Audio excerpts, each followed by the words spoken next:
नमस्कार, आप देख रहे हैं पुलिस महानगर। तो आइए शुरुआत करते हैं आज की कुछ खास खबरों से। महाराष्ट्र के डिप्टी सीएम अजित पवार ने अपने बेटे की कंपनी से जुड़े एक संदिग्ध जमीन सौदे के बाद एक कार्यकर्ता द्वारा इस्तीफे की मांग किए जाने पर बुधवार को कहा कि वह अपनी अंतरात्मा की आवाज सुनकर फैसला लेंगे। अजित पवार के बेटे पार्थ से जुड़ी एक निजी कंपनी पुणे के मुंदभा इलाके में एक सरकारी भूखंड से जुड़े 300 करोड़ रुपए के सौदे के केंद्र में है, जिसे अब रद्द कर दिया गया है।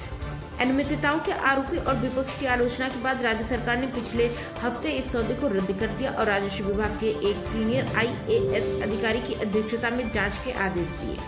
सामाजिक कार्यकर्ता अंजलि दामनिया ने कथित जमीन घोटाले को लेकर अजित पवार के इस्तीफे की मांग की। दामनिया द्वारा इस्तीफा मांगे जाने के बारे में पूछे जाने पर उप मुख्यमंत्री ने पुणे में पत्रकारों से कहा, मैं अपनी अंतरात्मा की आवाज पर फैसला लूंगा।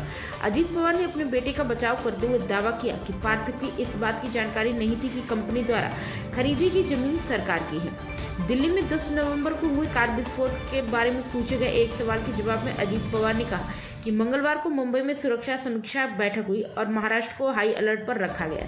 इससे पहले भी अजित पवार कह चुके कि उनके बेटे पार्थ और उनके कारोबारी सहयोगी को इस बात की जानकारी नहीं थी कि पुणे में उनकी कंपनी द्वारा खरीदी गई जमीन सरकारी है और अब इस विवादास्पद सौदे को रद्द कर दिया गया है।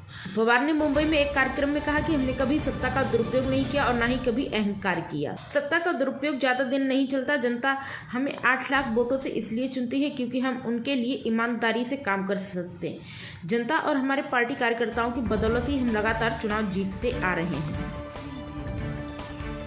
अब तक की खबरों में बस इतना ही। ऐसे ही खबरों के लिए बने रहें हमारे साथ। तब तक के लिए नमस्कार।